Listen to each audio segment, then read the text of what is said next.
this might be a tough decision right now. My but team did I'm not just absolutely garbage. NFL games that were like, Right. whoa. I actually don't Had know. a lot of mixed feelings. Welcome, Disgruntled. We have another guest here on the Legal Domains. I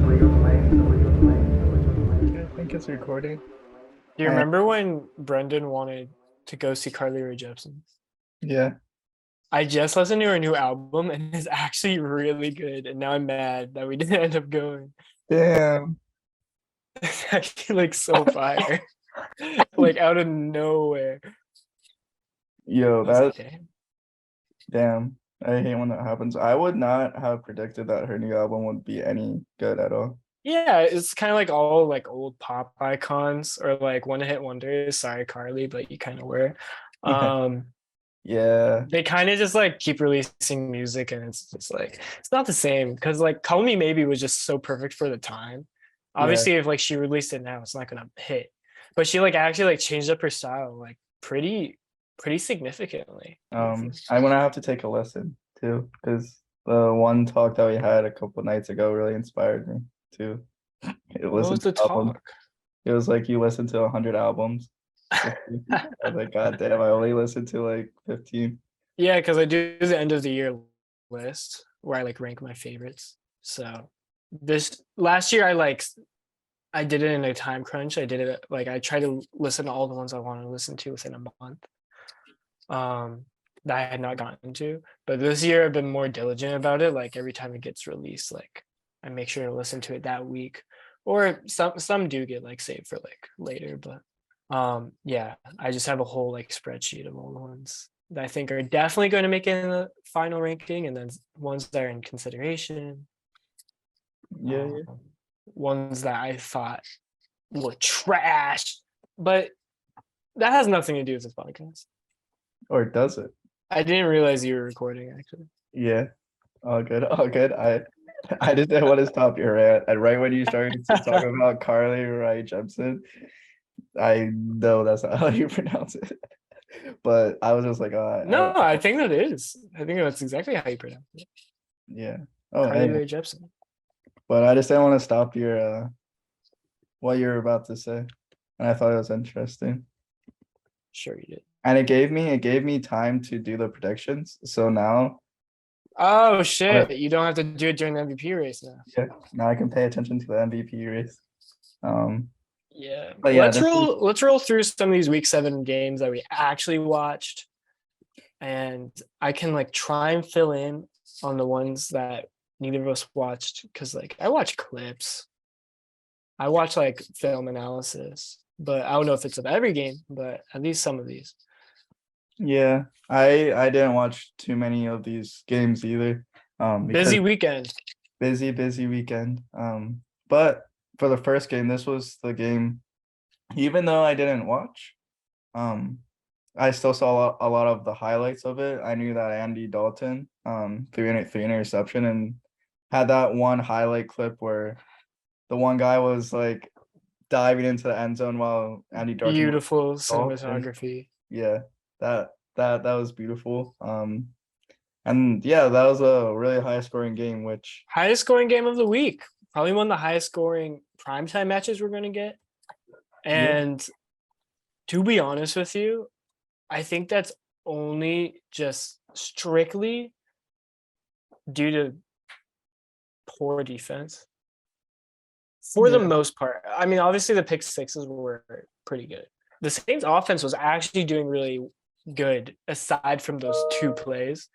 And I think the Cardinals defense had a really hard time with the run game in particular, because Saints are really good at mixing in run and pass because all of their weapons can do both, such as like Taysom Hill and stuff like that. And then on the other side of the ball, you know, DeAndre Hopkins got going, but he wasn't like, I don't think he was really utilized in the red zone. I don't think he got a touchdown. I actually felt like, you know, take away those 2 touchdowns, they would be at 28 points. Kyler Murray only got 1 of them. Yeah. And I think a lot of people are going to look at this box score and be like, oh, Cardinals, you know, they have DeAndre Hopkins back, you know, they're back in full form. And I don't know. I was not that confident because the Saints defense did not look like how they usually do. And even then, Kyler Murray was struggling at times. I feel like a lot of it was run game, actually. Benjamin had a really good game. Mhm. Yeah, I think both teams are they're just weird. Like I don't think they're consistent teams, because like Saints consistency is supposed to lie in the defense, and they couldn't do that. And then the Cardinals consistency was supposed to be in Kyler Murray, because like he did win them a game like pretty single-handedly. The one where he got all those two crazy 2-point conversions, but I don't feel like he's been winning them games as of late. So yeah, very weird teams. I can't really predict like easily. I don't know what their next move is going to be. It's very odd. Yeah, DeAndre Hopkins had 10 receptions, 103 yards, and a fumble. But yeah, Kyler is even losing some games for the Cardinals as well.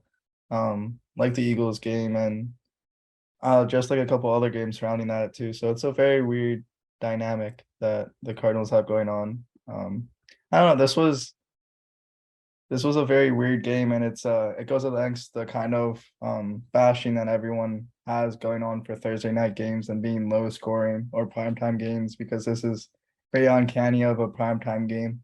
And those two pick sixes Thursday night games, especially. Especially Thursday night games, and those two pick sixes happened within a minute 30, which was also crazy. So it was just like back to back like defensive like wonders for that. But I would wonder if those two pick sixes were stripped away, if Murray could actually make the comeback and beat the Saints, or it'd just be curious at what would happen if those two pick sixes would have not Yeah. happened. It would. I mean, it was already close. It was only an 8-point win from the Cardinals. Like, if even one of those pick sixes didn't happen, Saints could have won. And it was just like, it was kind of just one of those things. It's like you had a very active half. You're kind of tired, and you're just not paying attention the way you're supposed to. Saints kind of catch you off guard with one of them. And the returns were like wild, because it's not like they were really close to end zone to start with. They just had some really good blocking downfield. So like, I really think it was a very winnable game from the Saints. Yeah, the Cardinals caught them off guard is what I meant to say. Towards the end of the half, I feel like Saints could have easily won that game had Dalton just like had a little bit more mental fortitude towards the end of the half. Just like slightly, or even if they just chose to run it a little bit more at the end of the half, I think Saints could have won. I agree. Getting to the next game, the first Sunday game of this week, you got the Bengals destroying the Atlanta Falcons, and boy, what a half by Joe Burrow. I think he had like 300 plus yards and 3 touchdowns in the first half alone, and it's like wild to see that kind of performance. Yeah. And he almost had 500 passing yards, and he kind of was able to just take the back seat the second half, because just of allowing Joe Mixon's running game to actually start going and just take it to the win. It was a crazy performance. He also had a rushing touchdown and 20 yards on the ground as well. Tyler Boyd had a huge game. Jamar Chase had a huge game. Jamar Chase had 8 receptions, 130 yards, 2 touchdowns. So we're seeing that old Jamar Chase, Joe Burrow dynamic that we weren't really used to seeing. Well, we were used to seeing last year, but it took a few games to get up to this point, because we hadn't really got it this year. Yeah, it was like a 4 or 5 game stretch where it was kind of slow, and we're not really used to that kind of slow progression. But we're carrying the gears now, and we're seeing the old Jamar Chase and Joe Burrow from last year, the past few games. So yeah, it's really interesting to see that dynamic again. Yeah, I think it's mainly Joe Burrow and scheme, I would say. Jamar Chase was allowed to get a lot of good looks. He wasn't always just like going up against their number 1 cornerback. And by the way, the Atlanta Falcons secondary is actually really solid. I think they don't get a lot of respect because it is LMAO, the Atlanta Falcons. they're not known for having like defensive stars, I guess. And I think they're kind of underrated. But still, I think it was really just Joe Burrow. He stepped it up these past few weeks, and the scheming has been a lot better. It hasn't been as predictable. It's kind of hiding like they've been hiding their like weak spots, which is like mainly on the offensive line as well. Joe Burrow has been, I think he's been releasing the ball quicker as well. I think like all of those combined for like a really solid like game plan. Like when your pacing is really good to start like your opening script and like you're executing well, it's just like to have that strong of a start. It's really hard for the other team to catch up if they, don't like throw you off your rhythm. And we saw that last week as well with the Falcons and Marcus Mariota. He was the offensive player, the NFC offensive player of the week, because he had a really, really efficient start to the game. And then they just took a backseat through the last half. Marcus Mariota only had 2 passing attempts in the last half. And Joe Burrow got to have his own taste of that. And I honestly believe it was the best quarterback performance of the week. You could even argue it was the best quarterback performance of the year so far, just from volume and efficiency and scoring. Like it was everything you wanted. And Joe Burrow was able to get things going on his legs when, other receivers weren't getting open. So it was just like every dimension you'd want to see from a quarterback he was doing. And we see this a lot from Joe Burrow. It's just like we see all the different dimensions of him, but they don't always come together in one game. And I feel like this was definitely a game where we saw that. I agree. Are the Bengals coming to Super Bowl prowess again? Dude, they are good. They're a good team. They're going to win their division. I think pretty solidly, just from how the Ravens have been looking. They've been looking a little rough. Browns are going to be able to make the comeback even if Deshaun Watson is good enough. Steelers are obviously, rebuilding. It would take a really big reclamation from the Ravens to like bounce back. But like Bengals have been trending upwards, Ravens have been trending downwards. I expect Bengals to win the division pretty solidly. And yeah, I don't know if they're going to like make it to the AFC Championship again or win the AFC Championship. I don't know if their peak will be matched, but they're still a threat. I think that's fair to say. I agree, and they also have a very favorable schedule as well, upcoming schedule. But sadly, the next game that we're going to review is Dallas versus Detroit. Dallas winning 24-6, sadly. But I mean, this is a new kind of couple games or era that we're entering with the Detroit Lions with the last couple games, because the defensive side for the Lions is making sense the last couple of games, having a high scoring, allowing the opposing offense to score a lot of points on the Lions defense. But the thing that we're not used to is the Detroit Lions offense not scoring points.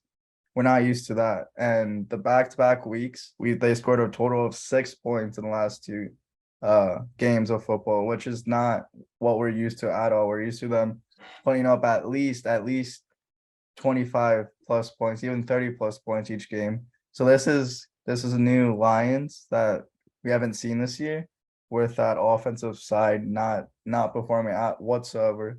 And I feel like it just did a complete 180 from scoring 30 plus points to scoring 6 total points in the last 2 weeks. It's a complete 180. You would expect them to at least score 15 to 20 points in the last 2 weeks, but you're just not seeing it here. And I feel like they're getting to play actually good defenses. I forget what teams they played. I guess they played the Eagles the first game, but I feel like the first game's like kind of like a preseason game. I don't know. Let me just look up the Detroit Lions schedule.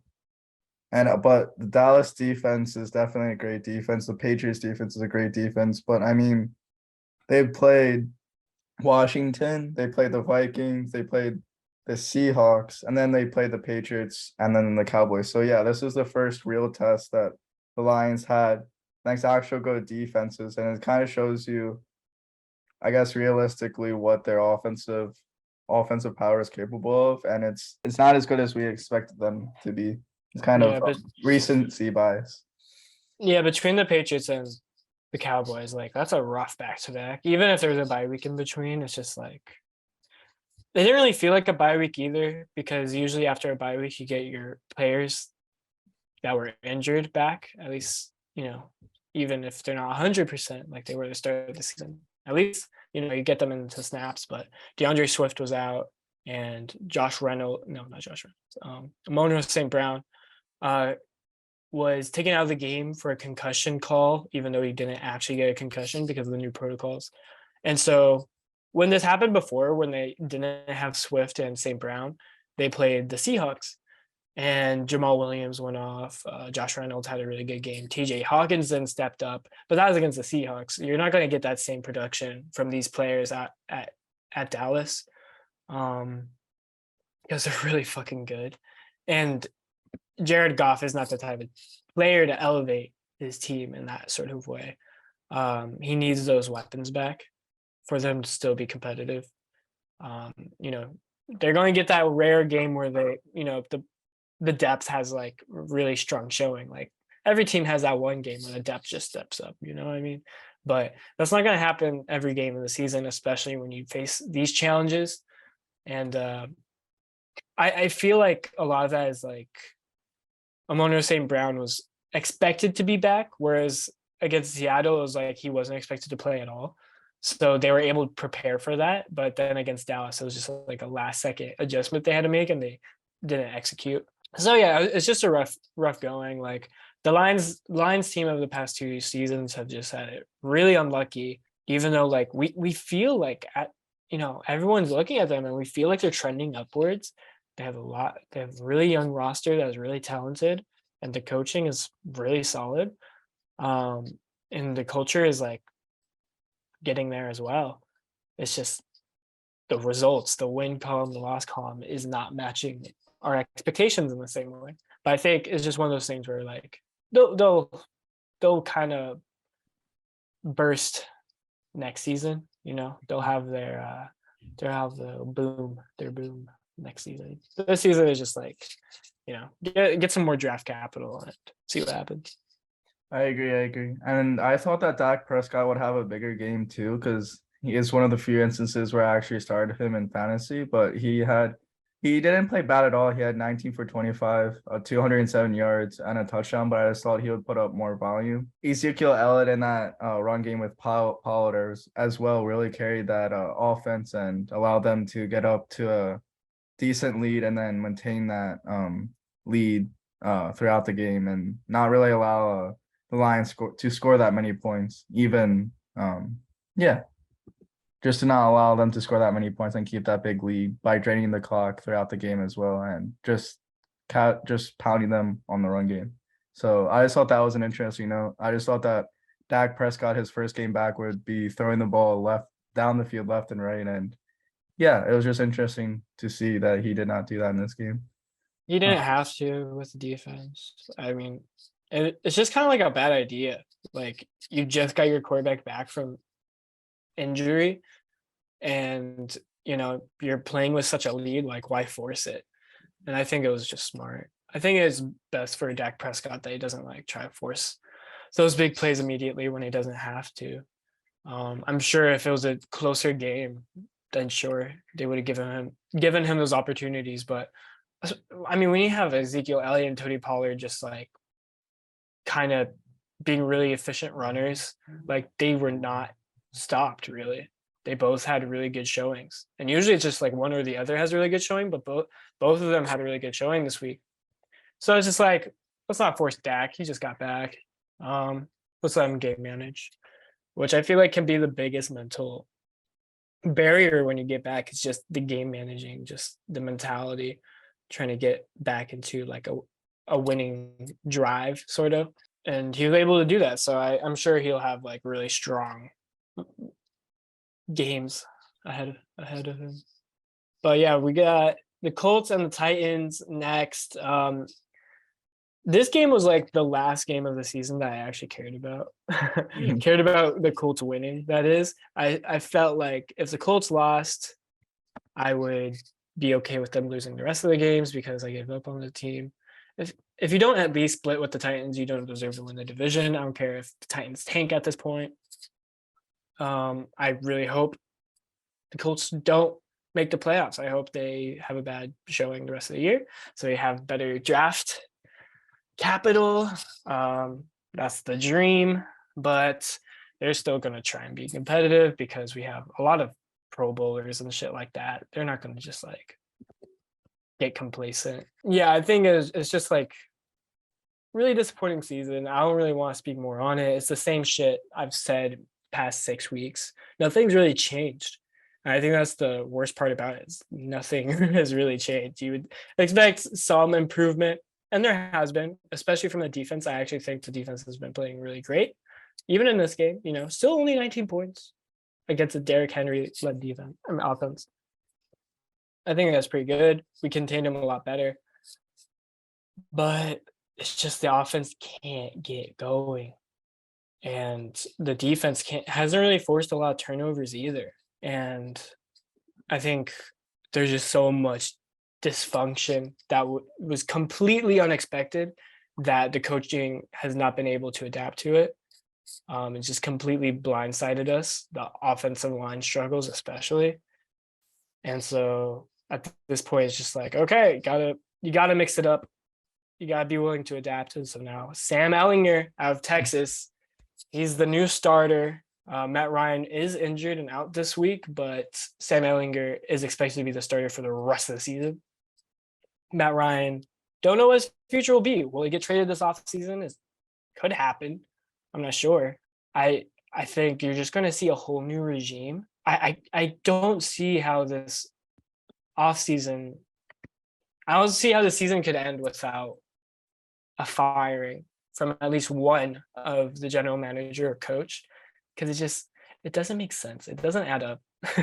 Yeah. I think when you disappoint this heavily and you're underwhelming to this degree, it's just like someone has to take the fall for it, and it can't just be a player.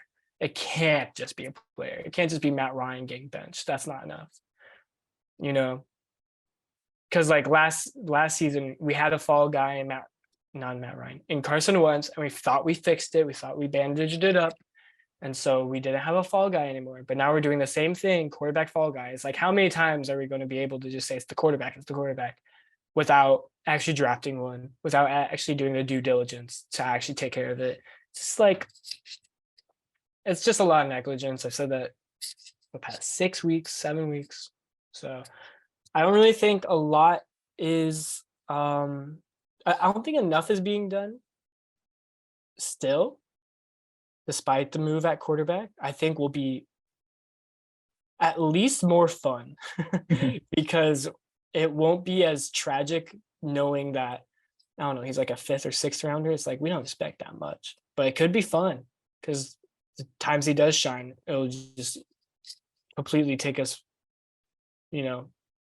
for a spin. So I do hope for his success, but I do hope it's a success that still leads to losses. That way we can tank, get a good draft pick. I don't expect us to be as bad as like getting a Bryce Young or CJ Stroud. That seems like Panthers, Texans territory. At least one of those other guys. It's a pretty strong quarterback class, especially compared to last year. I think it's not the worst time. It's not the worst timing. It is sad because we have all these great players, but at the same time, all these great players deserve a really solid quarterback that they can grow with. I think that's what we need the most right now. Not just some guy who could come in at the very end of his career, like someone who is homegrown. I think that's what we need the most. I agree. It's really interesting to see this quarterback carousel and where it's kind of leading the Colts. And would you be mad at all? Would you be mad? I guess not mad, but would you be shocked if somehow the Colts were able to get Bryce Young somehow? Or I wouldn't be bad. I would be surprised because like I think when you look around the league and how like this is one of the lowest scoring seasons, it's just like, who's going to pass up if they have that draft advantage? If they have that high pick, who's going to pass it up? I don't think there's a lot of teams that can afford to do that. Last season, last draft, a lot of teams made that risk, and therefore the second quarterback taken was in the 3rd round. You know what I mean? this year it's not the same. It's like you can't pass it up because there's so many teams that are in need of it. Lions could also be in that position. I just realized I said Panthers and Texans, but Lions might actually be ahead of the Panthers now. I think they are.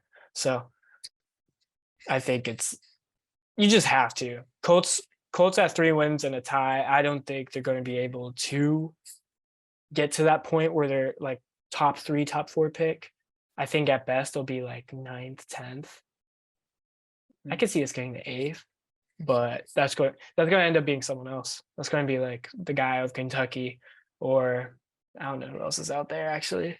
But there's a lot of options. Most definitely. And for whatever it's worth with Matt Ryan's situation, at the very least, he got to move up a ranking in the top 10 for passing yards in his career, which is a nice little achievement, but it's just sad to see where his career kind of left off, or kind of how shaky his career kind of left off, because I don't know. I always like Matt Ryan, and yeah, it is a very disappointing ending to a career that actually is like really great, because he was the league MVP at one point. He did have a Super Bowl appearance. Let's not forget all these things. And he did it with not that great of a defense ever, not that great of a run game ever. And so I think that's like really important to note, is that he did it all in the face of adversity. And a lot of people underestimated him coming into the league, and he's really like surpassed those expectations. Top 10 all time in any category, really special. And so I think he deserves that respect, but he just ended up in the wrong situation, and it's not really his fault, because like all signs pointed to it being a good move. There's like not really a media member that thought this would go this poorly. Yeah. Like maybe some people would be like, they'll just barely miss playoffs. Sure, I can understand that. But at this point, we're like way worse than that. At least Phillip Rivers got to have a playoff appearance in Indianapolis. You know, he led us to an 11-5 season. Really respectable end to his career. And I think he did it at a point where he was actually like physically a lot less athletic than how he started. Whereas Matt Ryan is still moving, kind of. Phillip Rivers was not able. You know what I mean? Like we had to bring in another quarterback just to do the QB sneaks. Like it was that bad. Overall, it's really unfortunate for Matt Ryan, but I hope it doesn't leave a scar on his resume or like his legacy, because I think he was a really, really good quarterback in his prime. And I think that prime was actually like a really respectable amount of time. Do you think he retires after this year? I'm sure there are teams that could use a quarterback like him. It's up to him, I guess. Like he probably doesn't want to be a backup, or like at the point where he's like one bad training camp from being the backup, you know what I mean? So yeah, I'm not sure. I really am not sure where he goes from here, but I wouldn't be surprised. Yeah. It's gonna be interesting this coming off season for him. I predict that he's going to retire. I would if I were him. Because he'd be 38 years old next year, going into his, I don't know how many seasons, but yeah, he's getting to be an old man too. I think he'd be a really solid coach. Like Phillip Rivers. Phillip Rivers is a high school coach right now. I think Matt Ryan could do it at any level. Just because he's very smart. He's a very smart guy, and he commands the locker room pretty well. So I would love to see him make that transition at some point in his career, but yeah, we'll have to see what happens with him. Yeah. Moving on to the Green Bay Packers versus Washington Commanders. We got another disappointing loss by the Green Bay Packers, and there's been memes everywhere saying that Aaron Rodgers has now lost to Daniel Jones, Wilson, and Taylor Heineke.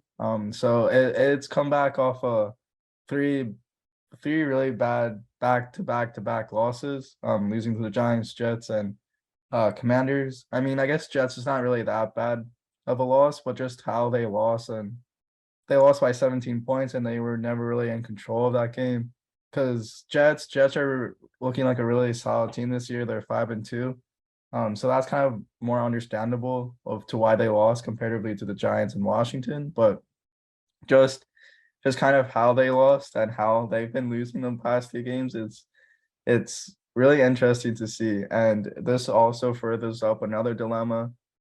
And this kind of makes me feel even more bad for Carson Wentz as well, because he's just got thrown into another situation where he's got injured for the next 4 to 6 weeks, and his backup replaces him, plays really well, beats a good team in the Packers. And it's just interesting to see that dynamic play out with the dynamic of kind of everyone just questioning how good is Aaron Rodgers now this year after losing 3 straight games now and going 3-4 at the start of the season, where this past 3 years before this season they've only lost 3 games, so they're already at four losses this year. So yeah, it's a really interesting dynamic. And Taylor Heineke, by all means, he played a solid game as well.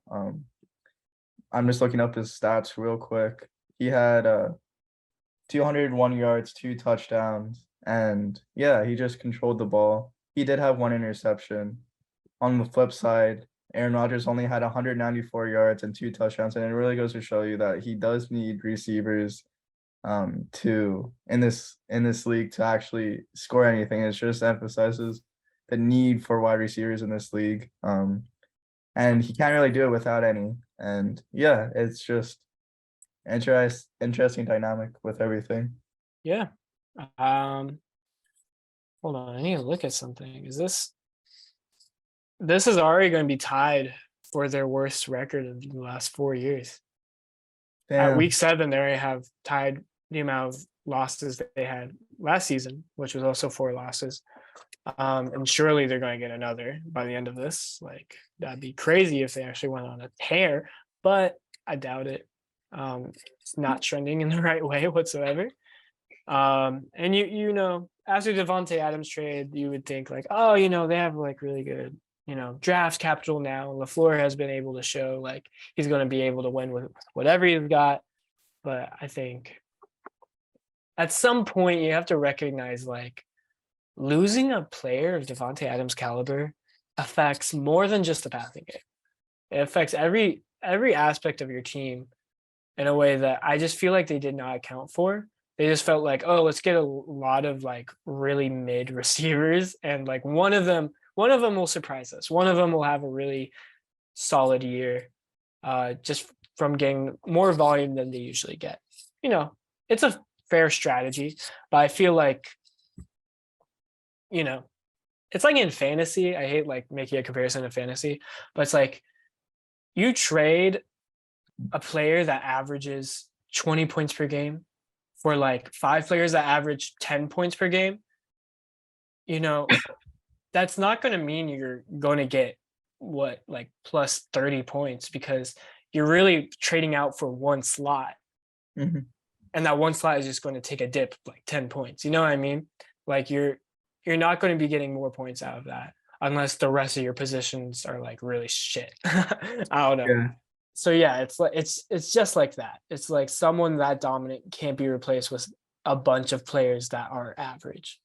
That's never how it's going to happen. You would have to have like an extreme shift in your play calling or your coaching or something.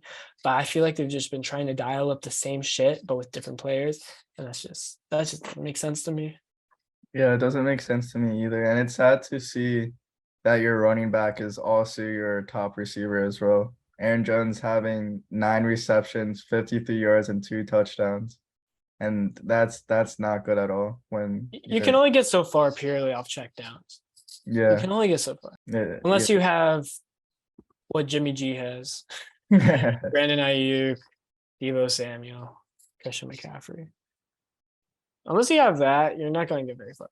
Yeah, Yak is a very important part in this league. And if you don't have players, extreme cases like those that you just listed, then at the top of their game, getting the highest Yak in the entire league. And then I feel like even then is like only a few amount of players who and George Kittle. Sorry that I left him out as well from the 49ers equation. Fuck.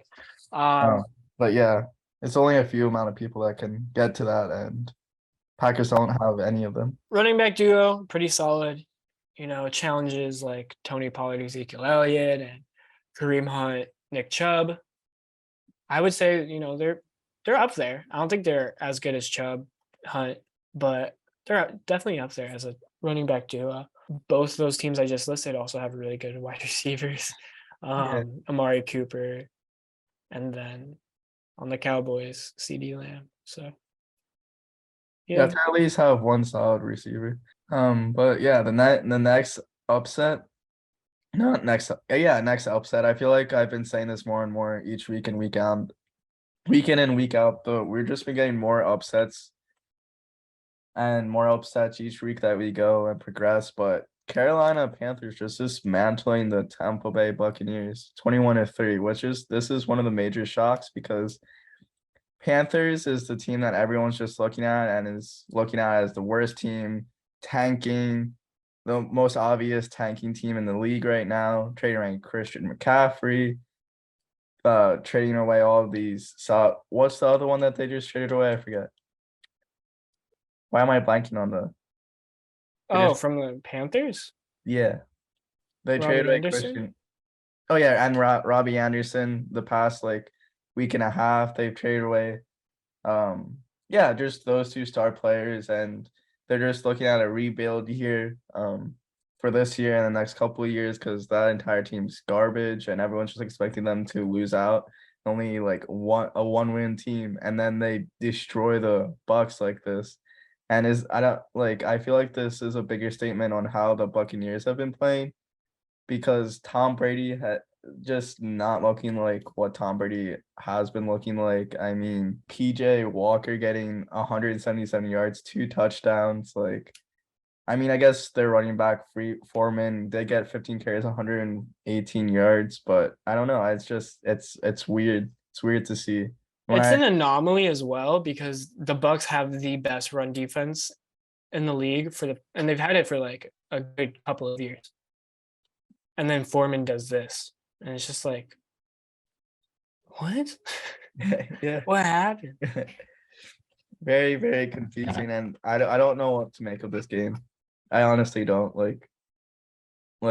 I think Tom Brady should have just stayed retired and kept his marriage alive. I don't know. I feel like risking his entire family to lose to like the Carolina Panthers was not worth it at all. I don't know.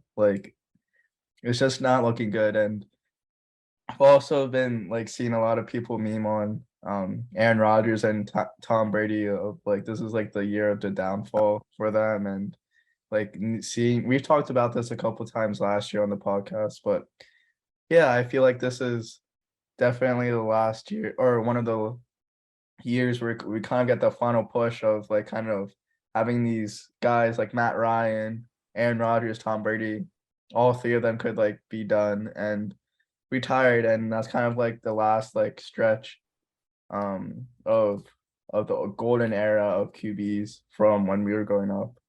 And yeah, it's just interesting to see the downfall of these two great quarterbacks, Aaron Rodgers and Tom Brady, just fall and do bad because we're not really used to any era of Aaron Rodgers or Tom Brady playing this poorly. I feel like they've always had a great team around them and they've always been number one or in the number one seed. And expected to make the playoffs, but now I don't even know.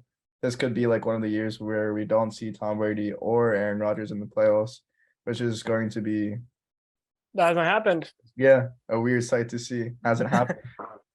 I'm saying that I don't know for sure, but I don't think it's happened, right? I don't think it's happened. When was the last time Tom Brady alone missed the playoffs? I think the only That's reason, once in a blue moon. yeah, I think the only year that I remember Tom Brady missing was because he was injured, and he had to miss that year Yeah. with them. No, didn't they make the playoffs when he was injured? Oh yeah, they did make the playoffs. It was wild, and that's why everyone was like, "Oh, he's a system quarterback. He's not that good." Yeah, But yeah, I don't know. I yeah. feel like they did. I can't remember a year without Aaron Rodgers and or Tom Brady in it. Yeah, regardless. Yeah, which is the 90s which before is we were crazy. born. Yeah, crazy to see because they're both 3-4 now. Not looking so good at all. Offenses are so much faster and they're requiring quarterbacks to do more on their legs out of the pocket. I just feel like it's not an era where you can be a really solid pocket passer and still get by. I think you have Yeah. to be a little bit more dynamic. I'm not saying you have to be Lamar Jackson, but I mean, just look at Josh Allen. He's able to extend plays on his legs. Mhm. Patrick Mahomes, we actually don't really see him rush, but he leaves the pocket a shit ton. Mm-hmm. And he does really well like that. So I guess the best example would be Joe Burrow too. Like yeah, like a pocket quote pass. unquote pocket Yeah. passer who's still extending outside the pocket Mhm. when he has to. Yeah, definitely. Yeah. But next game we got New York Giants versus the Jacksonville Jaguars. Unfortunate loss for the Jaguars. I really wanted them to beat the Giants to kind of humble them. They were one play away or a couple inches away. They were making a last drive, last push effort in which they came super close. I think they were at like their 25, 30-yard line and they completed a pass, but they were about a yard short of getting the touchdown, which would have tied the game and probably won the game for them if they got the extra point. But yeah, it was just the Giants keep finding ways to win, and it's very frustrating because I still don't think they're as good as they are. And I keep saying that and they keep winning. And I think they are starting to get to be where or starting to get as good as the record. Maybe a couple more wins, and I'm like, okay. But it's just they keep coming into these close games where they get a couple plays going their way and couple very lucky plays going their way. That make them win. I just don't think it's sustainable. I think it's going to catch up to them, and it's just very frustrating to see because it's like they shouldn't be a 6-1 team, Just very frustrating. Yeah. I think they're playing like the 7th seed, but they're getting the wins of a 1 seed. Mm-hmm. As you know, if the Eagles weren't as good as they were, if they're in the AFC, let's say, Yeah. they'd be the 1 seed. But I think I think they're playing like the 7th seed overall, which is still good. It's a step up from last year. Oh, that's the ball effect. But yeah, they're getting some wins that they like should not be getting. And like on paper, I still think they have a favorable matchup against the Jaguars, but like they scraped by. Against Green Bay, they somehow had this last effort to get by the Packers, and the Packers just fumbled it. They've had some weird results. It's like the polar opposite of the Lions, it feels. Yeah. Like the Lions always having these opportunities to close games and win it, but then just like the impossible happens and they lose. It's the opposite for the Giants. I think that's crazy. Daniel Jones, though, did have a breakout game. He's now the new Josh Allen because the ball is making him look like the greatest quarterback in the league. And honestly, I agree. I think he's the best quarterback in the league. He just doesn't have the weapons. I mean, think about his wide receivers. Not good. They just traded away one of them, too. So, Yeah. give him Odell. It's over. It's over. He's gonna have like 350 plus yards each game, 3 touchdowns each game. He just needs a number 1 receiver. Yeah. Easy The dubs. old regime fucking getting Kenny Galladay just fucked everything over.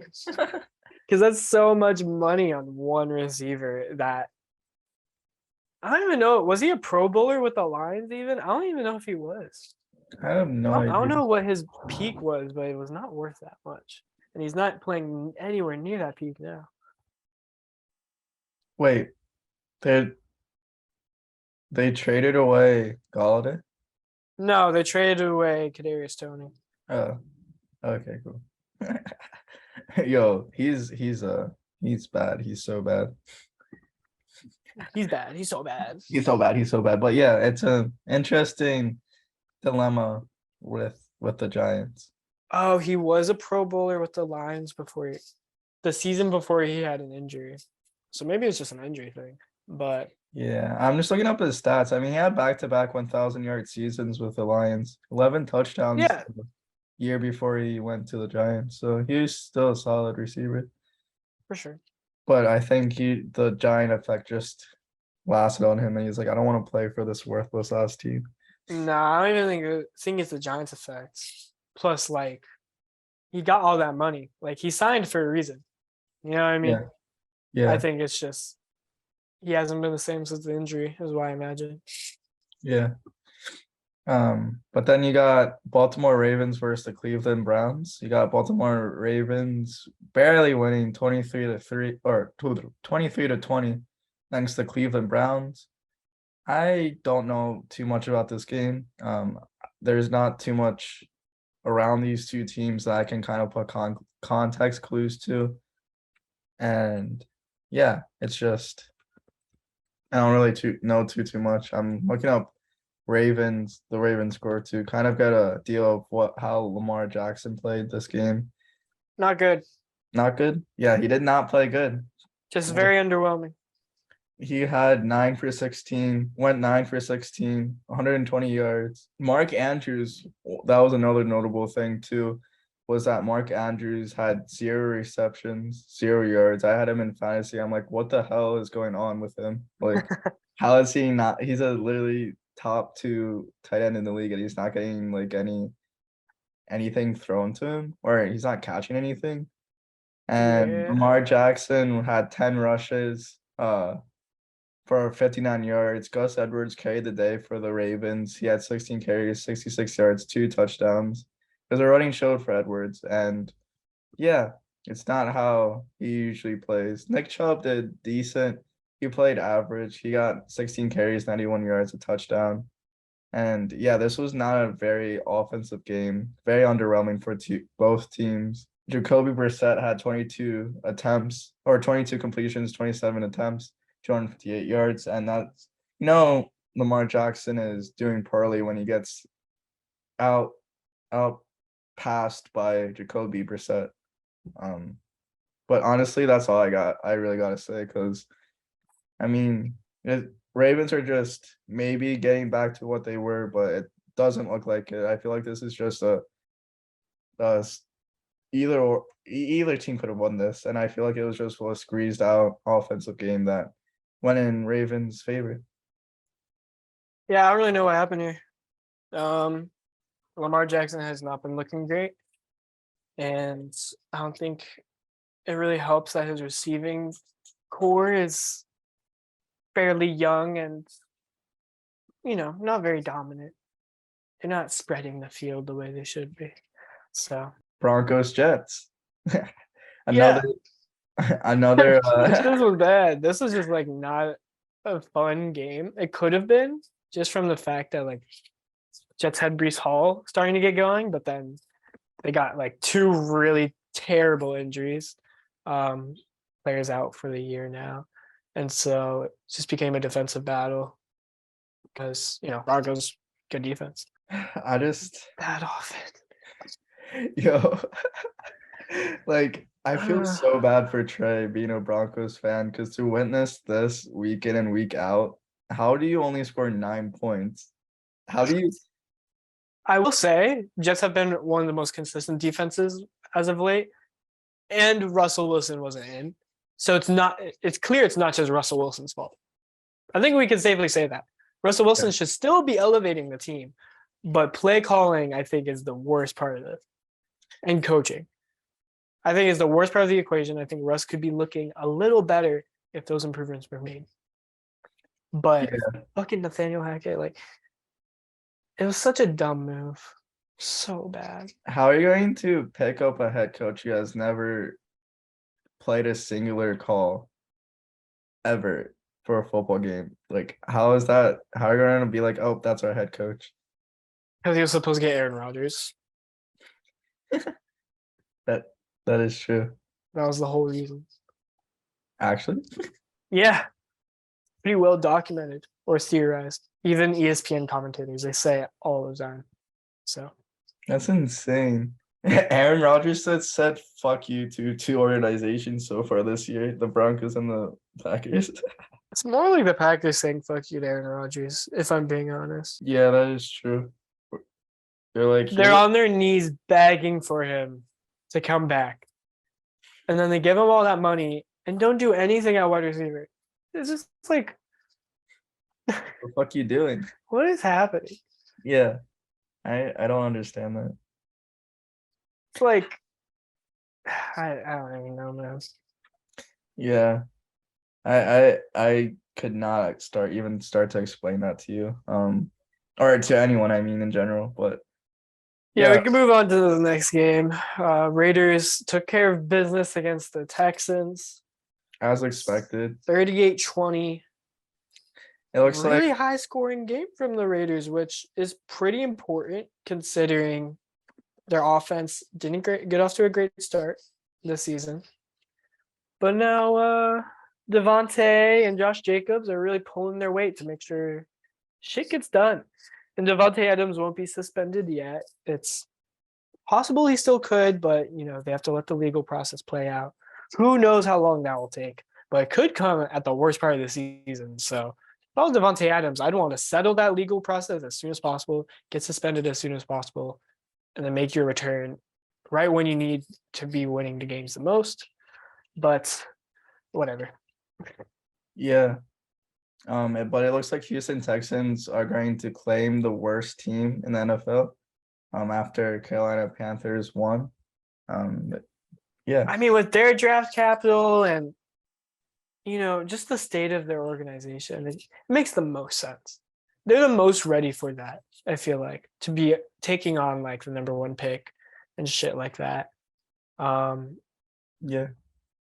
I mean, you could have easily argued for that last year too, but Jaguars will. And right now, Jaguars aren't like amazing, but they're still at least half a win over the Texans, I think. So who knows? Actually, maybe we could see the Jaguars still taking number one pick again for the third season in a row. But I think the Texans deserve it. They should get their boy Stroud. And I'm sure, like, if the Jaguars do get the number one pick, they're not going quarterback. So technically, they're getting Stroud. That's why I'm now confirming. The pick is in. May not be number one overall, but it's happening. Flash for this pick when we do draft reactions. Yeah. But yeah, Seahawks versus the Chargers. Seahawks won dominantly. Seahawks, scary team now. They're 4-3 and they're putting up a shit ton of points on every team that they face. It's just incredible to see week in and week out. They're putting, I feel like every time I see the score, it's like 30 plus points, 35 plus points on any team. And it's just crazy to see. And it's really, really interesting to see that the Seahawks definitely won so far, at least the Russell Wilson trade, because they got 2 first, 2 second rounds. Plus their team is doing really good. Like They have a winning record, yeah. That's insane. Like good. And arguably, I think they have the most efficient offense so far this season. Yeah. Run and pass, like With both Kenneth been very Walker. efficient. Mhm. Yeah, Walker. I mean, let's not forget Gino either. He's doing work. Like he is really actually pulling his weight. It's not just game managing. He is actually doing some things. So He's looking like a top 10 or top 5 QB in this league, which is crazy to see. I'm not gonna give him top 5 yet, but he's looking top 10 for sure. Yeah. I'm happy for Gino. I never had anything wrong with Gino. So I'm rooting for him. It's gonna be interesting to see how he performs the rest of the season. Yeah. Then we have a game that was actually like really fucking fun to watch. On National Tight End Day, they scheduled Kelsey versus Kittle. Both had a really good game, actually. Kittle only wanted to get a touchdown, but still Kelsey had his typical volume. No surprise there. He nearly had a back-to-back 100-yard game. They still had him playing when Chad Henne was at quarterback, but because they wanted Kelsey to get that milestone, back-to-back 100-yard games, but he bobbled one of the catches. Didn't end up happening. Still, we know what Kelsey's capable of. He doesn't need that, milestone for us to be sure he's the best tight end in the league, because he is. And Kittle, still up there. I think people have been kind of frustrated with him, but When your team is that good at running and he's that good of a blocker, it's hard to have him running routes all the time. It's just hard. Yeah, and Travis Kelce and George Kittle had the same exact stats except for George Kittle's touchdown. But they both had 6 receptions and 98 yards, which was really cool to see on tight end day. The GOATs playing at it. True. But then you got Pittsburgh versus Miami. Miami just kept kicking field goals all day long. I mean, the field goals basically won this game for the Dolphins, but both offenses, I was watching this here and there, both offenses just looked miserable. They couldn't really get anything going. And yeah, Pittsburgh is 2-5 now, and it looks like this season is going to be the first losing record or losing season for Mike Tomlinson, which is crazy to think about because he's been coaching the Steelers for over a decade now. But yeah, it's just not looking so good for the Pittsburgh Steelers. They can't really get anything going. Kenny Pickett has been a turnover machine lately. I think it's 7 interceptions in the last 3 or 4 weeks. So yeah, Eagles defense is just going to eat them up this coming week. This is what I think is going to happen. I think they're going to win their next 4. Sorry, Eagles. They're going to be 6-5. Tomlin is going to go on hiatus. And then they'll lose the rest of their games, still have really good draft positioning. And then he'll come back and be like, I still haven't had a losing season. That's going to be so annoying. I want it to happen. I love Tomlin. I want it to happen, but can their first, little winning streak happen? It's time, Caleb. It's time. Just give up on it, all right? No, but okay. I changed the my regular mind. season anyways, who cares? But why can't the Colts beat the Eagles? They can too. They can be both. No, I just want one of them. Listen, would you rather have it in prime time? Because that's what I'm worried. It's gonna happen in prime time. Really sluggish, embarrassing game from the Eagles in prime time for their first loss. Or would you rather have it against Pittsburgh, which, notable defense? Sure, why not? But I mean, Colts still have a pretty good defense. Well, yeah, but I'm saying either way. You know what? Okay, if those 2 losses are the only losses that the Eagles have, then I'm fine with. I'm just worried about the Giants and the Cowboys because, Giants are only 1 game behind. The Cowboys are only 2 games behind. We can't give up much. This is all I'm saying, Caleb. Before the Colts, you have 2 primetime games. Mm-hmm. After the Steelers, you have 2 primetime games. They're against the Texans and the Commanders. You want to get your first loss out of the way now, because that would be embarrassing if it happened before the Colts. I'm just saying. Yeah. It'd be so sad if it was primetime against the Commanders or the Texans. You don't want it. Yeah. I'm saving the Eagles' losses to the Colts and or Green Bay because I feel like those are reasonable losses. I don't want it to happen this next 3-game stretch. This 3-game stretch would be miserable. Breaking news. Bengals wide receiver Jamar Chase expected to be sidelined 4 to 6 weeks with hip injury and might go on injury reserve. Oof. We were talking a little bit too highly of him, so now we jinxed him. I'm sorry about that. Sorry, Jamar. That was our fault. Let's see what Joe Burrow can do without him. Still one of the most stacked receiving groups. So I don't think it's the worst thing in the world. Still sad for a very young player, of course. You never know what type of long-term effect that could have. He's also just one of the most fun receivers on the football field. So it's going to be it's going to be a shame, obviously. I hope him a speedy recovery. But I think it's better now than later. I think it's, let's say it's at worst 6 weeks.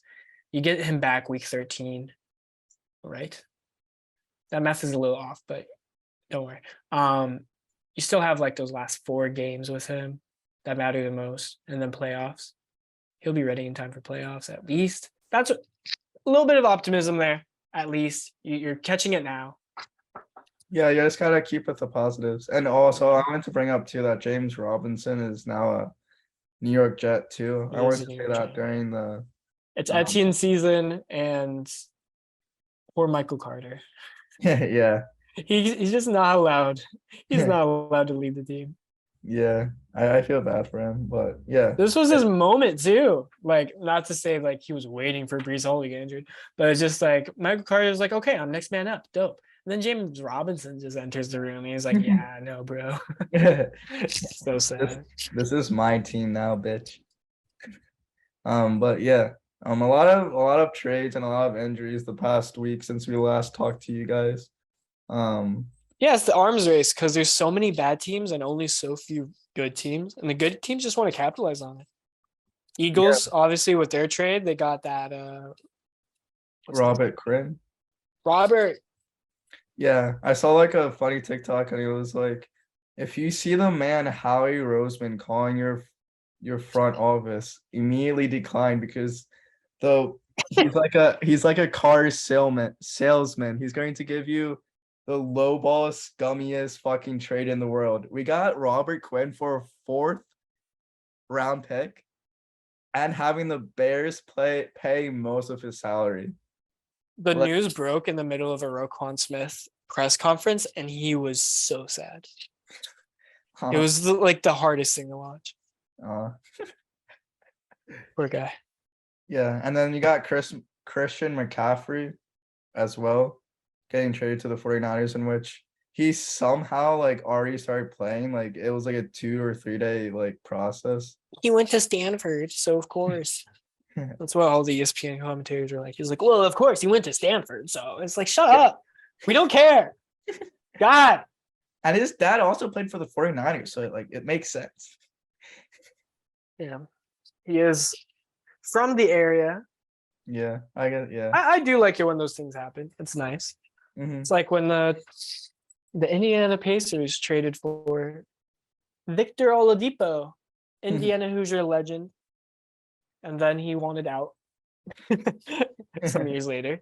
But that's okay. We had some good memories with him. Shout out to Oladipo, the best singer in the NBA. Hey, He at least has that. you gotta count the good memories. But Then probably one of the most surprising results in my eyes. Like, obviously, we had some really surprising results in Green Bay and Tampa Bay. The Bays. But they were already on decline. You know, we knew about their holes. We knew they weren't that strong. We knew this could happen, right?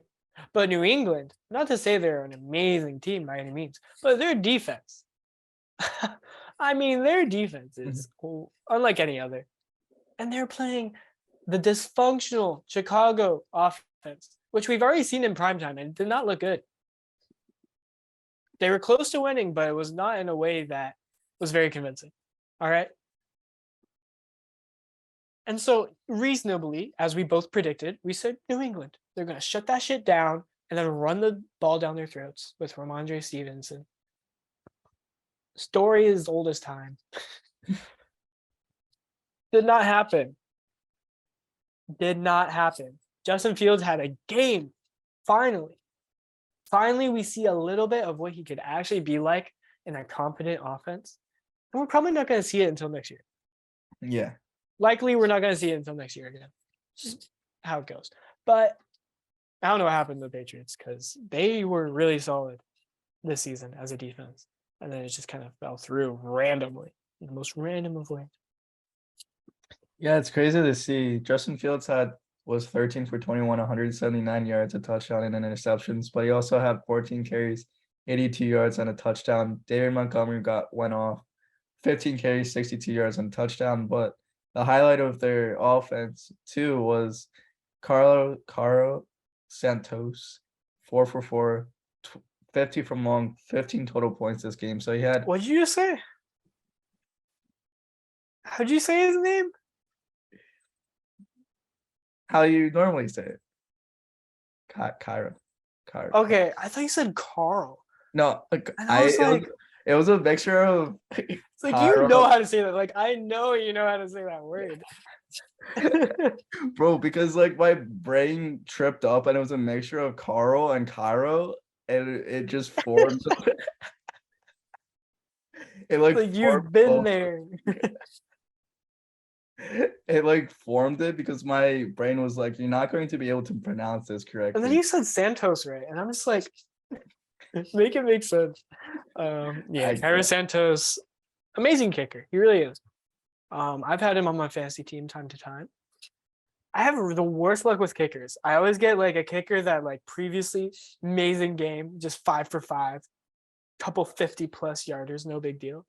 And then they just don't kick the next game, and that's when I have them. It's like I think I just have to like sit on one kicker. Yeah. And that's what I'm gonna start doing now. You just have to sit on the best kicker like a Jake Elliott or I mean, I have Ryan Suckup from Tampa Bay now. I'm sitting on him. No more moves. I don't Yes, care if Chase McLaughlin all of a sudden from the Colts just pops off. I'm sticking with Ryan because I'm preying on Tom Brady's downfall, not being able to convert in the red zone. I'm just gonna say, Ryan, it's all you, baby. Gotta stick with a singular guy. Yeah. MVP race? Yeah, MVP race very spicy this week, actually. Ooh, I promise. I like a good spicy MVP race. A spicy MVP race is one of the most gratifying things about this whole podcast. I think so. This So honestly, let's start with the positional MVPs. Sorry to cut you off. I don't know what you were about to say. I was just gonna say this is the segment that I look forward to the most in the MVP. The race. one where you don't have to talk. No. I just want to hear what your takes are. The defensive MVP, this is a shocker. Like I was writing this in, and I was like, nah, there has to be someone else. Because it just can't be. No way. It can't be a rookie. That's not right. But I have to say it. Like he is the defensive MVP so far this year. I have to. Sauce Gardner. He's played so good. His first name is Sauce. Like, how can you not go with him? That Jets team is 5-2, and it's not because of Zach Wilson. He wasn't even there for the majority of the season. It's not because of Breece Hall. He only got going as of recently, and then didn't even finish last game. It's not because of the receivers. One of them wants out. Fucking Elijah Moore doesn't even want to be there anymore. So who could it be? It has to be Sauce Gardner. You want to know why? Do you? What's that? Why? It's because he's tied for first in passes defense. And he's the only player with a pass defense every week. The only person. And he's a rookie early in the season. Not only that, but as a cornerback, as a lockdown corner, who's tied first in passes defense and held Sutton to like no targets almost. Well, no catches. I think he was targeted quite a bit, but just couldn't get anything going. As a lockdown corner who wouldn't even let his man get a catch, he still led his team in tackles against the Broncos. A rookie corner did that. And to cap it all off, he is second across the league in yards allowed per man coverage snap.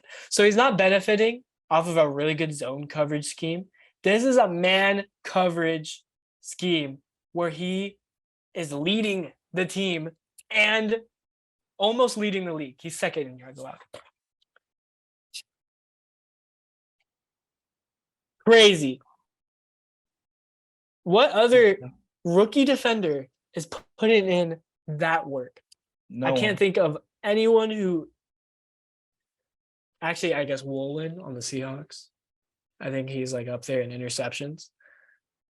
So yeah, I guess him. But other than that, I can't think of another defender. All the edge rushers that we said were going to be like really dominant coming out of the draft class, because it was a really stacked edge rusher class. I haven't really heard much from them. Hutchinson. Who's that Giants guy? I forgot. Thibodeau. The guy in Jacksonville who's taking number 1. I haven't heard much from him. I haven't heard much from him either. But we hear Sauce every game almost for those passes defense. So shout out. Yes, sir. Then the wide receiver positional MVP. It's Tyreek Hill again. Now 4-3. He's first in receiving yards, first in receptions, first in 20+ yard catches, and first in targets. He's that guy. He is the highest graded wide receiver in the league by PFF, and the only other highest graded receiver in general is Travis Kelce. Could you imagine if they're on the same team? That'd be crazy.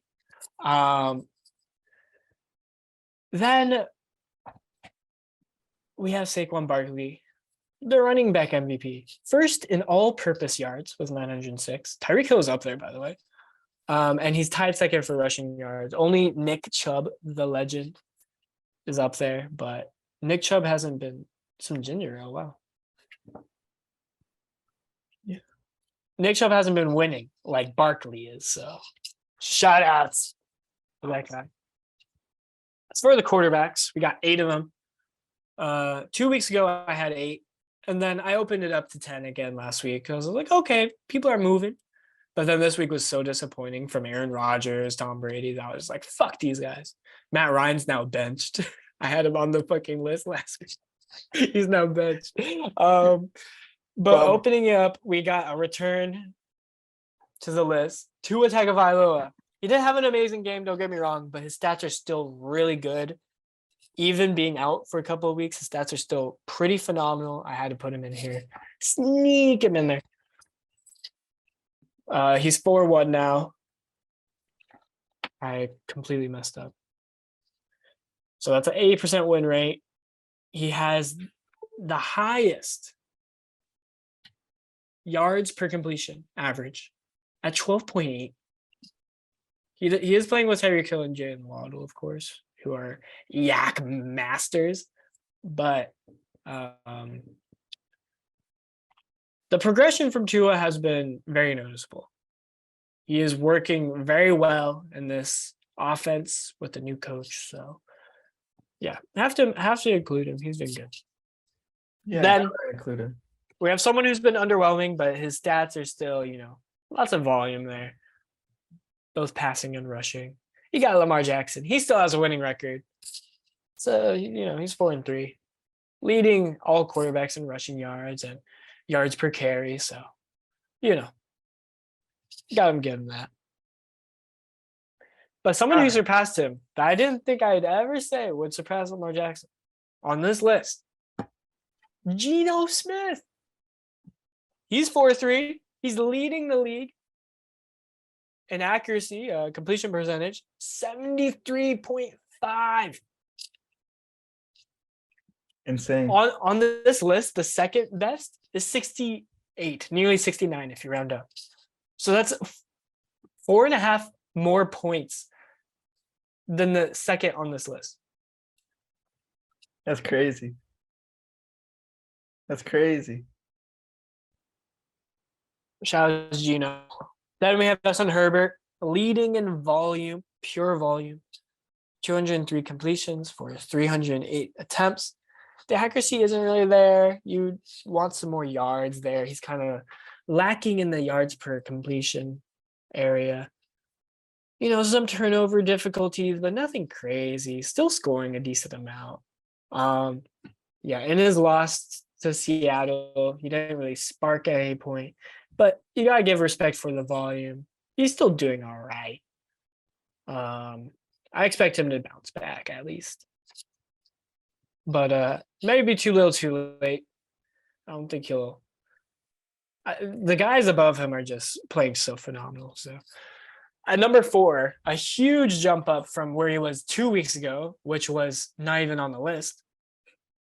Joe Burrow. He has 15 touchdowns.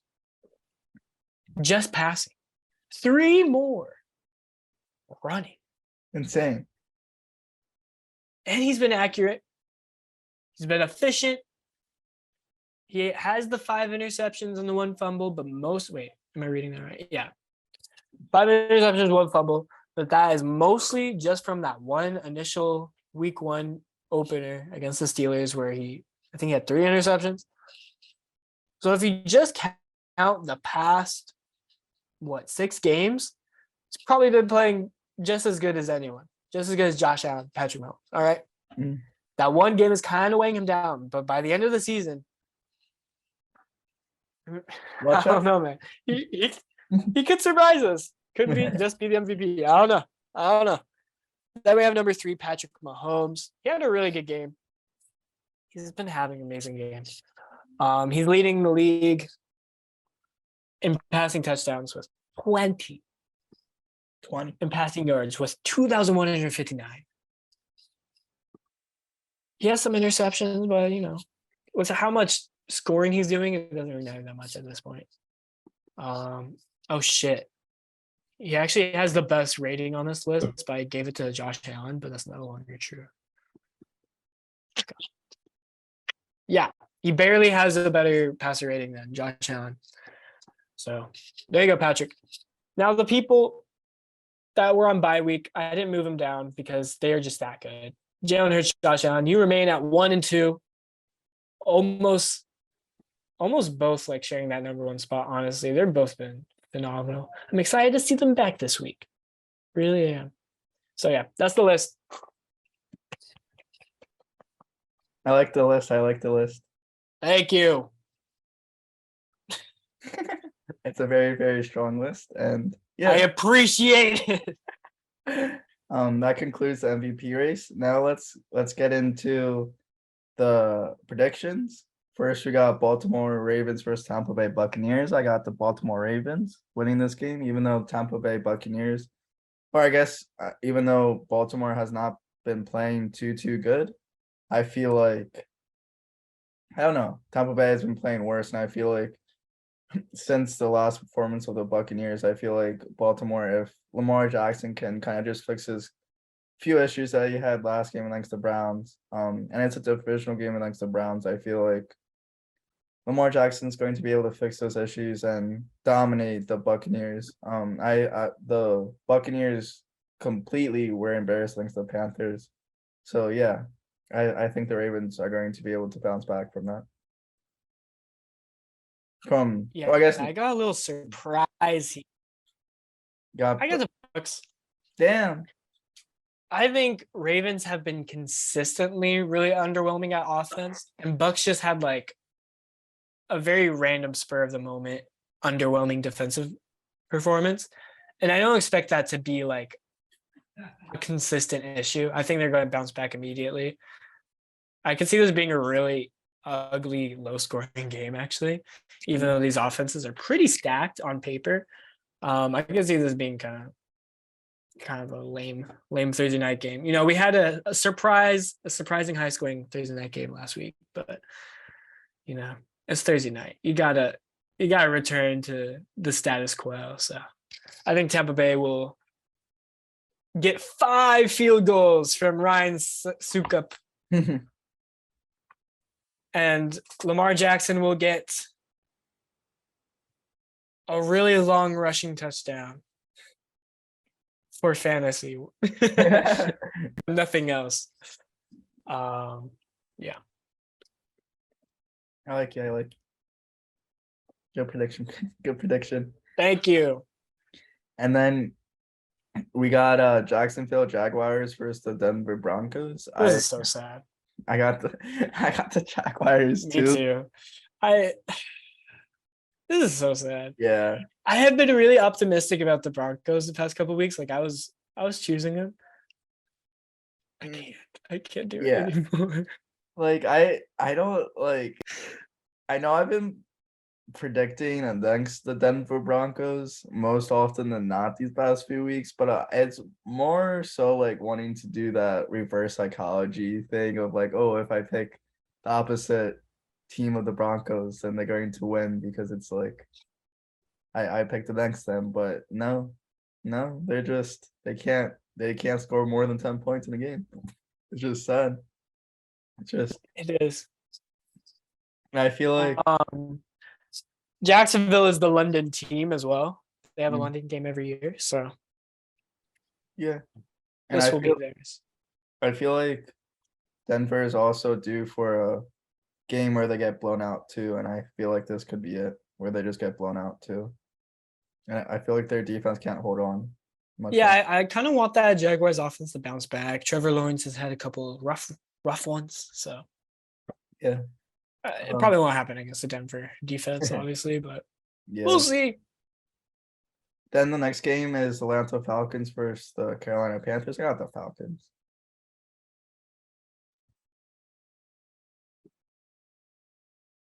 Okay, sorry, you just like cut out for a second, so I thought I was Yeah, I like, know. I was like, Um, but yeah, I got the Falcons. Like the Panthers are just bad, you know. Like they got a lucky, not a lucky win, but they got a abnormal win last week against the Buccaneers. I just think the Falcons have been looking mediocre this year, and yeah, they're not bad. I feel like they're a Like lot. they're just above bad. You know what I mean? Yeah, yeah. They're the worst average team there is. Yeah, Yeah, there's some pretty bad average teams though, that is true. especially this year. I think Carolina could just go on a tear though. I could see it. I could see them just surprising everyone, winning the division. What? No, I'm joking. Imagine. But like someone has to. And right now the the fucking leader of the division is a tie at 3-4. That's Carolina's only one game out. That's so bad. That's so bad. Someone's got to do it. I keep forgetting how bad that team is. Yeah. Yeah. But yeah, I just think Falcons have more intangibles, and I think the Panthers are just trying to tank. And they even surprised themselves against the Buccaneers. So yeah, I think they're just going to continue to tank this year, and I think Falcons are going to get a win. Chicago versus Dallas. I got Chicago as my upset of the week because fuck Dallas. Yeah, you would. And I'm like, I just There's don't no way they have back-to-back banger performances against those defenses. No imagine. way. Imagine. I'm calling BS. I have the Cowboys. Imagine. They also just traded away one of their edge rushers. Like, it's not happening. That would be so funny if it happened. Oh, it's gonna happen. Shit. Because look, the Carolina just won after trading away their players. It's like, oh no, it's gonna happen to Chicago. Fuck. Hey, sometimes trading away your players are actually good. But yeah, I don't want to see them 4-4. Like, I don't want to see Dallas 6-2. But Bears don't deserve to be 4-4. Are you kidding me? yeah, I would most definitely rather see the Bears 4-4 than Chicago or Well, Dallas like 6-2. with bias, yes. Without bias, no. Even without bias. What do you mean? How would that be without bias? Doesn't make any sense. Dallas clearly deserves to be 6-2 as opposed to Chicago being 4-4. Like, Yeah. bias aside. Yeah, you're right. I just don't want to see it happen. But Miami over Detroit, giving Detroit their 6th loss. We both agree on that. yeah, it's back-to-back terrible seasons by Detroit. Sad Poor to- D-Ton. What they were 3-13 last year, or 3-13 and 3-12-1 last year. I forget the record. Stupid 17-game season. They had a really good end of their season last year. They did get some wins in, but might have to be the same formula this year. Yeah, it carried into the beginning of this season, but I guess they're on their losing streak. The Injuries. Fuck injuries. You got the Minnesota Vikings versus Arizona Cardinals. I got the Minnesota Vikings. I do too. They'll be 6-1 though, and I don't like that. That's crazy to think about. I just feel like their offense is really going to get going, and thanks to Arizona Cardinals, and it's going to be For sure. almost dominating performance. And I think Justin Jefferson is going to have 126 receiving yards and 2 touchdowns. Randomly specific, but all right, I'll put that down. Actually, comment 126 receiving yards, 2 TDs. We will come back to that. Yes, we will. I should probably mark which player. I just wrote down. Just any player of that game. Next, we have Raiders and the Saints, both 2-win teams that want to get back on their feet. I got the Raiders. This is a little bit of biasy just because of the Saints. I want them to continue losing, but I feel like Get that good pick. get that sweet good old pick. But I feel like Josh Jacobs and Devontae Adams are heating up a little bit, and they're getting in their groove, especially Josh Jacobs the last couple weeks. So I feel like they're going to continue that momentum and work together to get a lot of points. And I feel like they're going to take advantage of that Saints defense that has not been looking too sharp at all. So that's why I have the Raiders over the Saints. Nice. Why do you got the Raiders? Honestly, I just feel like they deserve it. I don't know. Like they're a better team than this, right? Yeah. I don't Most expect them definitely. to make the playoffs. That's why I predicted it in the beginning. But I still expect them to be like 10-7. So Mhm. let's get them in the winning column. Keep it pushing. Saints, you are a fifth pick. That's my prediction. Ooh, Fifth that'd pick be in the draft. Eagles select. Who? I don't even know. Who would you want? Just Bryce get a quarterback. Why not? Just fuck with everyone. Young. Fuck with everyone's mindset. Bro, if you got Bryce Young, Jalen Hurts would be so mad. He would. No. Wait, he would be mad, but he would treat it like a leader he is, and he would not let it get to him, and he would play even more better next year. And then we're gonna trade Bryce Young for even more picks. And then Harris is like, told you bitches, I'm the number 1 QB at the Philadelphia Eagles. And then And then Bryce Young becomes the next Tom Brady, and the Eagles are like, shit. yeah. Yeah. I'm like really worried that the Patriots are gonna get one of them.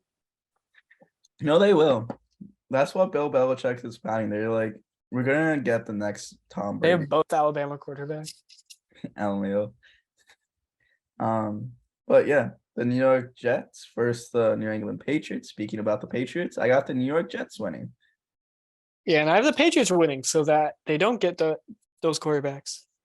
I know I was really confident that their defense would clutch up against the Bears and all. I'm going to double down that their defense will be solid. Jets no longer with Brees Hall. It's going to take some time to get used to that, I think, to overcompensate. Zach Wilson is going to be a little challenged. What? You can't just. No, I messed it. I messed it up. All right. I was trying to do that. Oh. Zach Wilson will have to like be forced in a position where he's going to have to make some plays, and then fucking Patriots defense is going to pick him off 3 times. Yeah. I'm going to make that comment. Yes. Oh, That's wait, no- no, on your side. Yeah. Patriots bounce back 3 INT. Yes, sir. I feel like that's possible because Wilson has not been looking good whatsoever, and he's Just very low volume. We haven't seen much from him. carried by his running backs and Sauce. Sauce. But next game we got Philadelphia Eagles versus the Pittsburgh Steelers. I know you got the Steelers winning this game, but I got the Eagles winning this game. And you know why I got the Eagles winning? Because they're top. They're top in the NFC East or top in the NFC. And this is going to be a statement game where we're going to absolutely destroy the Pittsburgh Steelers. 20+ That's points. not going to be a statement game. That's just 20? expected. 20+ point victory for That's expected. I wouldn't be surprised if, like, at Vegas, that's the spread. Like, Yeah, I well, also have Eagles. oh, AO. I'm not going to be that guy. I did it to start the season. I was wrong. I was like, you know what? Let's just see how it plays out. I won't predict their loss. I think they're going to rather lose to Pittsburgh before these next 2 primetime games because they're losing one of them. I'm sorry. I said it. They're losing one of their primetimers. That's gonna be so. I'm not ready for that, Titus. Who do you prefer? Commanders without Wentz or the Texans. I prefer Washington. Poison. Yeah, divisional. I guess it's like there's kind of an excuse. And it's like Heineke, and Heineke's like been playing pretty good. Because I feel like You're with coping. even with Carson Wentz, like we made him have so many fumbles and like we sacked him 9 times. So we realized that Carson Wentz is really not a threat to us. So it's like we want, better competition. Can't believe you're coping pre-loss.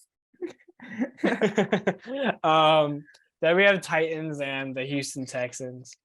Titans, easy. Yeah, Titans easy. Not just because Texans are like the tankiest team right now, but Titans also have a really good history against the Texans as of recent years. So I don't expect that to change, especially now. I did not know that. But I got the Colts beating Washington Commanders. Amen. Because fuck Washington, and I just want Washington to lose more, and gotta support the boys. No, like I want a loss, but I'm gonna predict a win because fuck our team. You know, like Sam is gonna pop off, and everyone's like, oh, maybe they can make playoffs after all, and then we're gonna fail, and everyone's gonna be like, haha, you never had a chance. It's gonna be so annoying, but it's gonna happen. Yeah, I can see that happening 100%. But Alan is just gonna be the next Peyton Manning, so we don't really gotta worry. Who? Sam Allen. No, we don't want this. So I'd rather Nick Foles pop off. Yo, I want Nick Foles to carry you guys to the Super Bowl and win. That would be so funny. So wild. I don't want it. If Nick Foles carries you to the Super Bowl and wins, he's literally the best quarterback in history. For sentimental purposes, if we're talking about only sentimental. Like that's true. Like name another QB who has sentimental value between Andrew Luck. Has he ever won? That hurts. No, but like for bad reasons, you know what I mean? Yeah. Like the opposite of Nick Foles. Nick Foles was never expected to be good, but he led a team to the Super Bowl in the most epic of ways. Andrew Luck was expected to be the next Peyton Manning, and then sadness. Yeah. And it's it's not because he was bad, it was just injury. That's all it was. Yeah. I blame the offensive line for that Colts team. Absolutely. I blame the whole regime. Yes. Fuck the regime. The Grigson, public enemy number 1. Yes. Dead ass. Like all of Indiana hates him. Rightfully so. More than Wentz. That's saying something. That's crazy how much Wentz has on a franchise only after playing a singular year of football for that franchise. And they have so much PTSD from him. PTSD. He is one of the weirdest quarterbacks I've ever watched. There's no reason for him to play like he should. And yet he does. It's a confidence. And then he goes behind the scenes. Well, he goes not behind the scenes, but in the press conferences, and he just is like, yeah, I'm going to keep doing that shit. That's just me, dog. Praise Jesus. It's just like, that's your takeaway?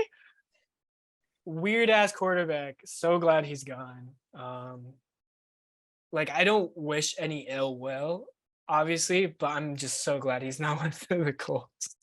Jesus got to his brain. Jesus got to his brain. Frank Reich too. I think it's just a confidence issue. It's 100% confidence issue. His play is so dictated in mentality. Mm-hmm. It's sad. Yeah. But you even know what's even more sad? How Deebo Samuel is not getting me enough points in fantasy. That was not a good transition to the next game. I was trying to come up with Deebo and Cup here, right? Yeah. Ooh. I got the Raiders beating the 49ers. One of the few times where I'm actually predicting the Raiders. You want to say that again? Wait, what did I say? You said Raiders. Rams. One of the few times I'm picking the Rams, and one of the few times where I'm picking the Rams to win. I just think I I don't know. I just feel like the Rams are just hungry for another win. I don't even know. What? I don't It's even like, what team is it? Like, what type of sentence is that? It's like, I think the Rams actually want to win this one. It's like, yeah, it's a rivalry, bro. They barely ever beat the 49ers. Of course they want to fucking win. They're fucking 3-3 and they're sad. Yeah, like, of course, Caleb. Look. I think San Francisco is just going to do San Francisco things. They're going to beat them. And then they're going to meet up in the playoffs and the Rams are going to win somehow. It's just going to be the same formula as last year. It's going to be sad. But let me formulate a better sentence. I feel like Matthew Stafford is going to get on fire and Cooper Kupp is going to not be a check down man that he's usually been the past. he's going to get deep. He's going to go deep. He's going to be going deep, catching a lot of deep balls, getting a lot of yak. And I feel like he's going to torch that San Francisco defense. But yeah, this is one of this is one of the games that I could see going either way. I could see the 49ers winning. I could see the Rams winning. Yeah, with this rivalry, it could, but it's been so heavily 49ers favor for like no reason. That's why Rams are going to be like, enough of this buffoonery. It's my way or the highway. Yeah, that always happens. But I'm just going. I'm basing it off of last year's formula. 49ers winning, but Rams get the playoff win. Yeah, that's what I'm leaning towards. Yeah. Giants versus Seahawks. I got the Seahawks winning. Easy Seahawks win. Easy. Look, the Giants haven't faced a true offense like this where they can score a lot. Like, I actually agree. Yeah, you're right. Where the Seahawks have been scoring 30 plus points. And yeah, the Giants, I just feel like, are so used to these close games where they have control of the game. And yeah, the last, I feel like 4 or 5 wins that the Giants have has been the last 2 to 3 minutes of the game, half of the fourth quarter. And I feel like they've had a couple plays going for them. And that's why they were able to win. And I just feel like they're not going to have that same amount of luck that they have had. All of the offensives they've played against have been underachieving at the point of which they were playing them. I think this is the first team that is actually coming into this game where their offense is like overachieving, like exceeding all expectations. Mm-hmm. So yeah, I agree with that analysis, Caleb. I think the Seahawks will hand them their second L. Thank you. And it's going to feel so good because then that means that the Eagles are going to be 2 games ahead of the Giants and the Cowboys. Nah, Eagles will probably lose as well, but at least you'll know you're still ahead. Yeah, at least we still got a game ahead of everyone else. That'd be so sad. The Giants finally lose, but same week Eagles do. The Eagles can never give us a stress-free week. Gotta get 1 burp in per podcast. You really don't, but okay. We have Buffalo and Green Bay. Easy. I got Buffalo. This is like the worst time for the Green Bay to actually be running into them as well, because Buffalo just came off of a bye. This is going to be sad. Yeah, I feel like the Buffalo Bills are just going to dominate the entire time. Poor guys. Yeah, you got Cleveland for Cincinnati. I got Cincinnati winning. Me too. Even with the Chase loss, I just feel like Cincinnati is going to, or Joe Burrow is going to be able to dominate throughout this entire league or the entire game and have his way. Because the Buccaneers have not. No, what am I saying? I blame the sickness. I am sick, so that's why my sentences don't make sense. Browns have not been playing up to their par. And I just think that Cincinnati is going to get off to a hot start and just keep that momentum like they did against the Falcons last week. Oh yeah, I have a good statement to say. I'm good at my job. It wasn't even that good of a statement either. Inside, you're like, I've done it again. I've done it again. You sick son of a bitch. But in good news, I'm tied with first place. in I also fan- have Cincinnati, by the way. Oh yeah. Sorry. Yeah. But Why yeah, do you have Cincinnati winning? now you can talk. No, why do you have Cincinnati win? They're better. That's literally it. Like, it's a divisional game, so anything can happen. But I'm not gonna bet the fucking Browns. No. Fuck the Browns. I like Jacoby. I like Chubb. I want Chubb to have a great game. But Cincinnati, in Cincinnati. yeah. But If you want analysis, go somewhere else. No, I'm joking. yeah, fuck this podcast. Go somewhere else if you want to. Yo, I'm running into Steven right when Brees Hall went to IR. Lol. I keep getting this luck, but then it actually like never pans out because I don't score. That's so. It's funny. gotta change eventually because I have a good team. They You're just good. Wait. Kelsey's on bye though, and I'm playing Taysom Hill. Ooh. He better have one of those insane games. Otherwise, I'm probably just gonna drop him because like why else would I play him in the future? If Yeah. Travis Kelsey is healthy and playing, no reason. Yeah. I'd probably just pick him up after you drop him. Taysom, by all means. I'm never not gonna play Travis Kelsey. This is the only case where this is the only case. Because You he's on literally bye. have. You know, I should play him just out of respect for how good he is. You probably Never still will win. missed. Nah. I've been so bad the past 4 weeks. You literally. I'm no have- longer number one in points. That's a shame. I'm catching up to you. You literally have. You aren't far off actually. 40, yeah. This is the week where I score 250 points. I don't know how like realistic that even is. 250. All my players score 30 plus points. You literally have 2 players on your team that have a T and then Hill. T Hill. Oh shit, you're right. T Hill, yeah. The boys. The boys. But yeah, I won last week, so No one cares. I'm tied with first in my division, so I might have a chance at the playoffs. I have a 50%. No, yeah, chance. you have a good chance. I have 50% chance. I'm just happy. Yeah, the odds are crazy because only 4 people make the playoffs, and there's 6 teams right now that have a 40% chance or more. So the other 4 teams are basically out. It's gonna be hard to catch up. Maybe Steven could do it, but with Brees Hall now being out, I don't know. Yeah, I feel like it's just gonna come down to points, and I'm happy because I'm 4th in points. I feel like that's gonna really help me in the future. Yeah, you have the advantage over Trey. Yeah, and I play Trey this week too, so that's gonna even help me a lot too.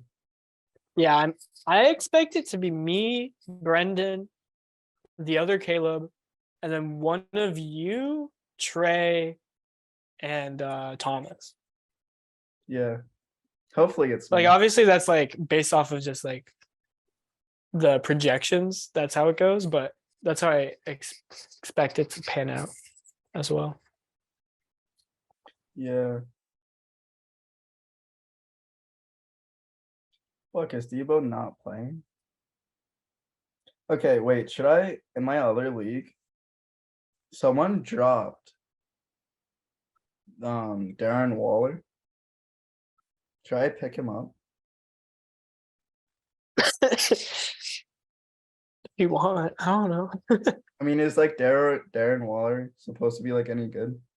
I mean, yeah, on paper it's just like kind of hard because like Derek Carr at quarterback and he has Devontae Adams. It's hard to ever like want to target Waller, Yeah. especially when the run game's going. I feel like Waller isn't getting enough looks.